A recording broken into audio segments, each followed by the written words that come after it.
Hello guys, I want to show you this automatic welding helmet from Parkside, which I recently bought.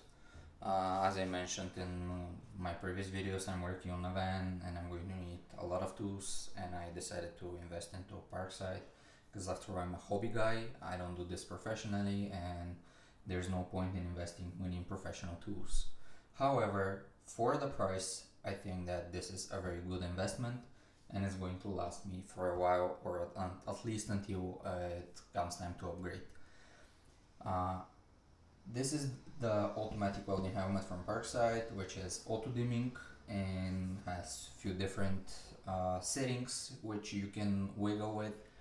I'm going to show you some of them, and of course we're going to unbox it and check what's inside. First, it says it's suitable for all standard welding process. It has 9.2 by 4.2 centimeters of viewing area.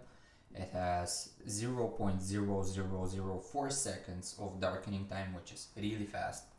I have to say really fast. And two different adjustment levels for protection. You have from 5 to 9 and from 9 to 13. You have DIN 16 UV and IR protection. It's lightweight.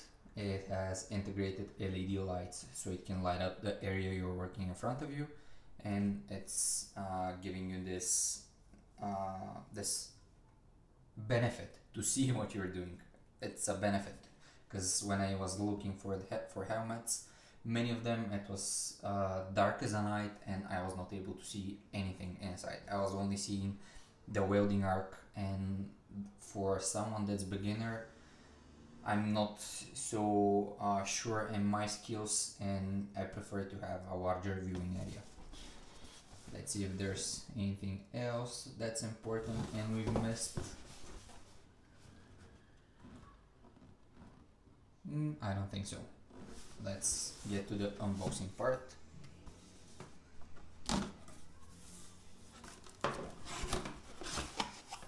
My unboxing Parkside knife.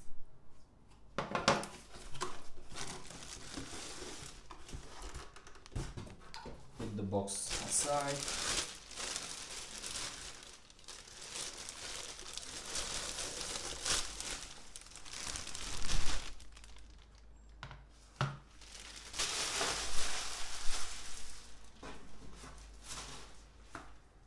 Quite hefty book with instructions. Of course, different languages. It will definitely come in handy because this is the first time I'm using such a helmet. I'm not an expert, I don't know how to weld, and this is going to be a first for me, so yeah, bear with me. Here's how it looks. We can peel this off right now. We don't need it. Here we have the adjustment knob from 9 to 13. We have two buttons which basically release the plastic part in the middle. The adjustable head strap. And on the inside we have to peel one more sticker.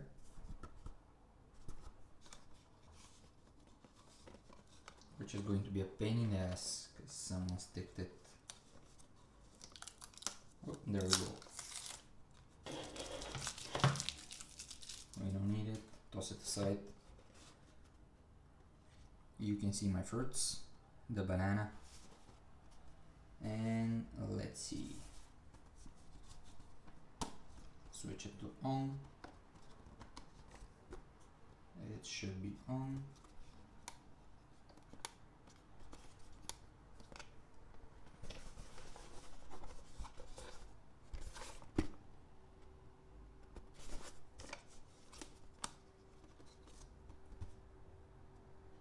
Different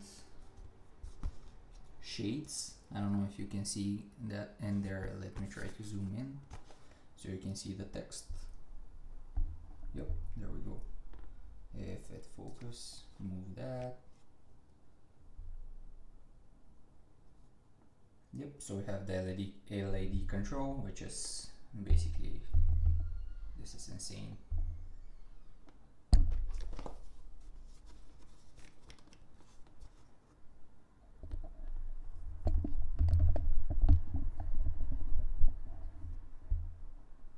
There we go. LED control off on, the different auto darkening shades from 5 to 9 and from 9 to 13. So this is off, this is on, and now it's currently from 5 to 9. If we slide it to the left, it's going to be from 9 to 13. This is so we can test it. We have the sensitivity and the delay, which you can adjust with those two knobs over here. And next thing we need to do is to install a battery. Let's see, there, it should be located in this tray right here. Yep, there we have it. And the wall battery is blinking. I don't know why. Those are brand new batteries. Or maybe they're already worn out, who knows? Yep, I think I have to replace them. Not to a good start, Parkside. You're giving me bad batteries out of the box. Be right back, guys. Give me just a second so I can replace them and we'll continue. The LED light. The helmet is very well designed. I can imagine that I'm going to look like Iron Man wearing it. And that's basically all of it for the helmet. I've shown you all the knobs, all the buttons inside, and this is so you can tighten it around your head. And we'll put it to the test and I'll share my feedback. Thank you.